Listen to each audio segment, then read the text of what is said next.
So how do you get to a new destination? I'm going to ask you that question again in a few minutes, but I can tell you that I have become very reliant on technology. Here's what happened last week when my phone died, and I had to stop and ask for directions 2 times. Well, clearly I was lost. I wonder what we did before we had nonstop, computer-generated recommendations to get us to our destinations on time. And for that matter, the book I'm reading is a computer-generated suggestion based on what others like me are reading. Who are they?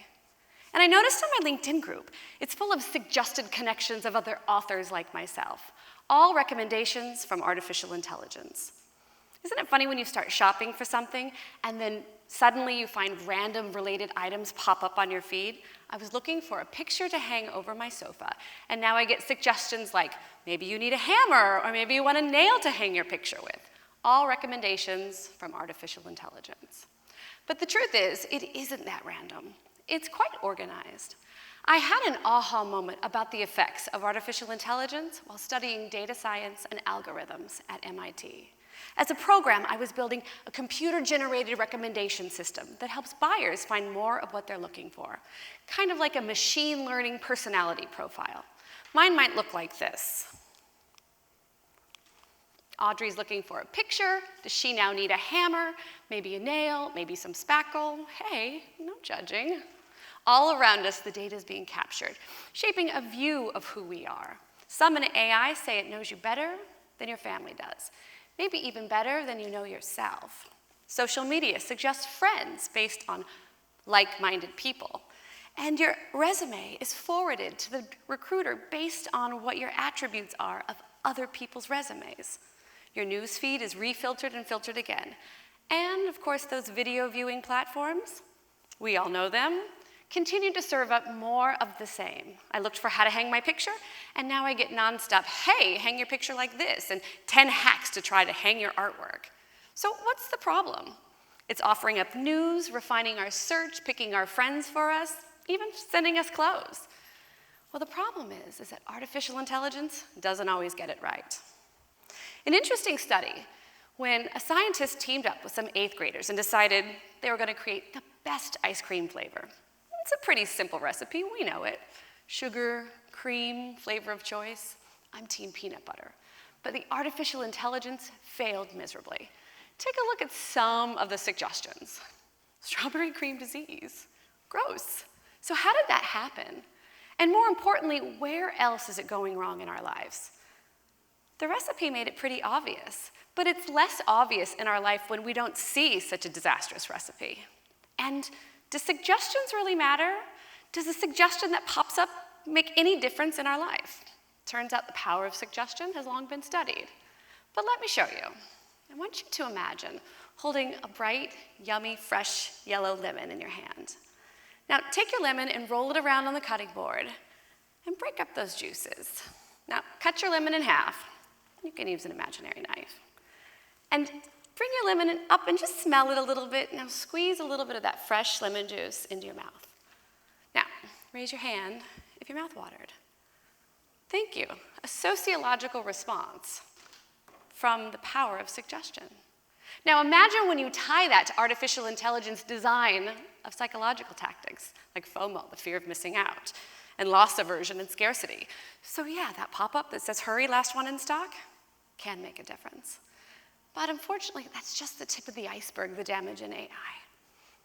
Harvard Business teaches us that surrounding yourself with various voices and diversity is the key to critical factors in success.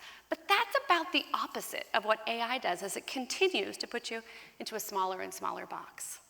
University of NYU came up with a study that said that it is a diversity disaster what artificial intelligence is doing to society, that it is perpetuating racial, social, and gender biases in resumes and who's going to get the job, patient healthcare paths, and sentencing in our criminal justice system. So why is it so bad that we get collated into a single place, and what's the big deal? Well, University of Texas did a beautiful study when they handed out t-shirts to a group of summer camp kids. red or blue. No instructions. Soon, t-shirts turned into territories, and territories turned into boundaries, and boundaries turned into oppositions. And kids who were friends started fighting. You see, our humanity is taken away from us when we start breaking ourselves into individual silos. So how do we manage this tool, this amazing artificial intelligence that can change the world, but protect ourselves from the damage that it can rob us of? That's exactly it. We have to remember it's just a tool, like a hammer. You want to make sure that you put that in the right hands. You're going to watch where you swing it. You're going to double check your work. And like a hammer, not all tools do all jobs. And maybe we're missing the obvious.